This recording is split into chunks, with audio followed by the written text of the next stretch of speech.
ఈ విషయం అర్థం చేసుకుంటారని ఈ 3 రోజుల అసెంబ్లీ స్థానాలు 2 పార్లమెంటు స్థానాల్లో వాళ్ళు పోటీ చేయడం జరిగింది. జనసేన 2 పార్లమెంటు స్థానాల్లో గెలవబోతా ఉంది. అలాగే అసెంబ్లీ స్థానాల్లో పిఠాపురం నుండి పోటీ చేసినటువంటి జనసేన పార్టీ వ్యవస్థాపక అధ్యక్షులు శ్రీ పవన్ కళ్యాణ్ గారు భారీ మెజార్టీతో గెలవబోతా ఉన్నారు. అలాగే ఆ పార్టీలో మరొక ముఖ్య నాయకుడైనటువంటి శ్రీ నాదెండ్ల మనోహర్ గారు గుంటూరు జిల్లా తెనాలి నుండి గెలవబోతా ఉన్నారు. తర్వాత తెలుగుదేశం పార్టీ విషయానికి వస్తే తెలుగుదేశం పార్టీ అధ్యక్షులు రాష్ట్ర మాజీ ముఖ్యమంత్రి నారా చంద్రబాబు నాయుడు గారు కొత్తూరు నియోజకవర్గం నుండి భారీ మెజార్టీతో గెలవబోతా ఉన్నారు. అలాగే వారి తనయుడు మాజీ మంత్రి శ్రీ నారా లోకేష్ మంగళగిరి నుండి గెలవబోతా ఉన్నారు. అలాగే శ్రీ నందమూరి బాలకృష్ణ గారు హిందూపురం నియోజకవర్గం నుండి మంచి మెజారిటీతో గెలవబోతా ఉన్నారు.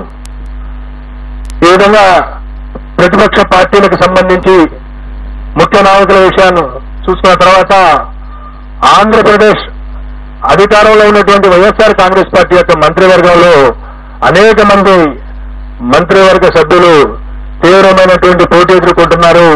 కొద్దిమంది ఓటమి చవిచూడబోతా ఉన్నారు. ఇందులో ముఖ్యంగా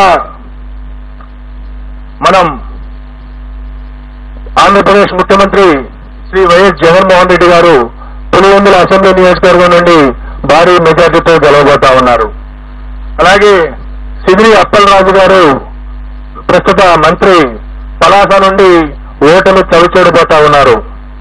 అలాగే ధర్మాన ప్రసాదరావు గారు శ్రీకాకుళం అసెంబ్లీ నియోజకవర్గం నుండి వారు గట్టి పోటీ ఎదుర్కోబోతున్నారు. నేను ఎక్కడైతే గట్టి పోటీ అని సంబోధిస్తానో అక్కడ మా మార్జిన్ ఆఫ్ ఎర్రర్ ఏదైతే ఉంటుందో +/- 3% లోబడి ఫలితం ఉండే అవకాశం ఉంటుంది. కాబట్టి +/- 3% ఉన్న దగ్గర నేను గట్టి పోటీ అని సంబోధించడం జరుగుతుంది.